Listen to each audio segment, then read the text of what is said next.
Hello, good morning. Welcome to my channel Aarti's diary. कसे आहात तुम्ही सगळे? आय होप तुम्ही सगळे मजेत असाल. आम्ही पण मजेत आहोत. तर आज होता श्रावणमधला तिसरा सोमवार.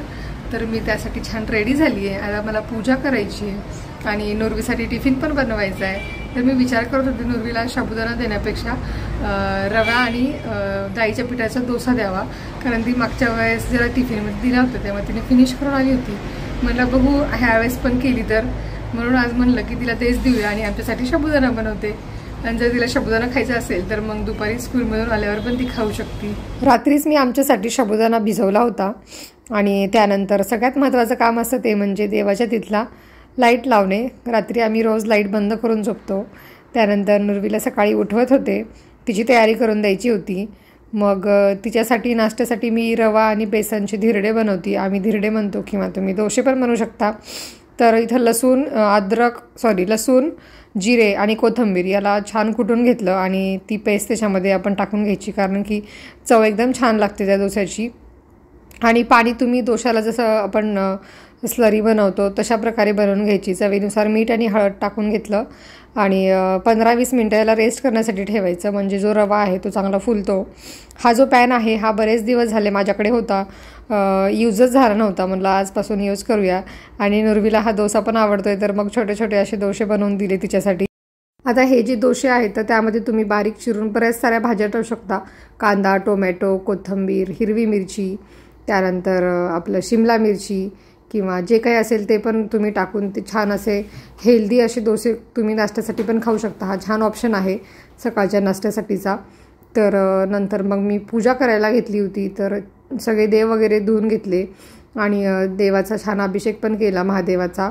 नंतर चंदन टिक्का वगैरे लावला. हा जो अष्टगंध आहे तो यूज करते मी. आणि फुले आणली होती फ्रायडेच्या मार्केटमधून आणि बेलपत्र पण आणली होती. एवढी छान भेटली. आता मला वाटलं दरवेळेस मी तिथूनच आणेल. आमचा जो फ्रायडेचा बाजार भरतो तिथून. अशा सगळ्या छान गोष्टी भेटल्या की मग पूजा करायला पण छान वाटतं. त्यानंतर जी बेलपत्र होती मी ती 5 वाहिली ह्यावेळेस. आणि यावेळेसची जी शिवमूठ होती ती होती हिरवे मूग. मला वाटलं की कोणती आहे मला माहितीच नव्हतं. मग काल निर्णयावर पाहिलं तर मग मूग होते. तर मी दरवेळेस हिरवे मूगच वाहत असते शिवमूठ म्हणून. आणि शिवमूठ वाहताना असं म्हणतात की 3 वेळा व्हायची, ओम नमः शिवाय वगैरे म्हणून तुम्ही जो पण मंत्र म्हणता.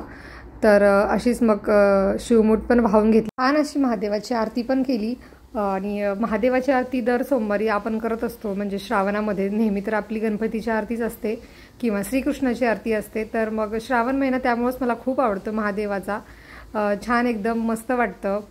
आणि दर सोमवार पण धरत असतो आम्ही, तर एवढं छान वाटतं ना. आणि इकडे मी साबुदाणा बनवत होते तर इथं तेल टाकलं आहे. आम्ही जेव्हा पण उपवास असतो तेव्हा शेंगदाण्याचं तेल यूज करतो.